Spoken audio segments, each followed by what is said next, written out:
আপনারা যখন একজন আরেকজনকে উস্কানি দিতে যাবেন, ফাঁদ পেতে রাখবেন, আরেকজন এসে ফাঁদে পা দিবে, এই ইম্প্যাক্ট সারা বাংলাদেশের একটা প্রভাব পড়ে যাবে।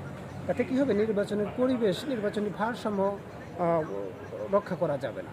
এখন আপনারা যাদের ভোট চান, জেনজির ভোট চান, তরুণদের ভোট চান, এই তরুণদের কিন্তু চোখ কান খোলা আছে। আপনি নাটকবাজি করলেও ধরা খেয়ে যাবেন, আপনি যদি চাঁদাবাজি করেন তাতেও ধরা খেয়ে যাবেন। এই যে যে আপনি বললেন যে দেখেন, বিএনপি যেভাবেই বলুক যে তারা বিভিন্নভাবে যারা বিশেষ করে ঋণ খেলাপি আছে তাদেরকে নিয়ে সংসদে যাবে, কিছু চাঁদাবাজকে নিয়ে, দখলবাজকে নিয়ে সংসদে যাবে, কিছু অপরাধীকে নিয়ে সংসদে যাবে। আমার মনে হয় যে দেশের মানুষ এই সুযোগটা বিএনপিকে কখনোই দেবে না, এবং তাদের উপরকে ঢালাওভাবে চাঁদাবাজির যে অভিযোগটা বিরোধী দল করতে চায়, আমার মনে হয় তাদেরকে ঢালাওভাবে এভাবে চাঁদাবাজির ব্যাপারটাও আসলে চাপাই দেওয়া উচিত হবে না।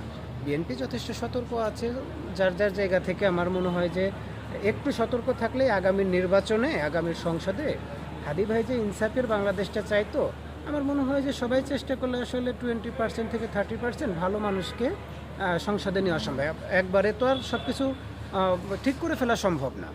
আমার মনে হয় যে নাসিরউদ্দিন পাটোয়ারি ভাইয়ের এই মুহূর্তে উস্কানি দেওয়ার কথাবার্তাগুলো, কিংবা আব্বাস ভাইয়ের একেবারে পায়ে পাড়া দিয়ে কথাবার্তাগুলো বন্ধ করা উচিত। দেশের মানুষ আরও এক সপ্তাহ আগে ঠিক করে ফেলেছে কাকে ভোট দিবে।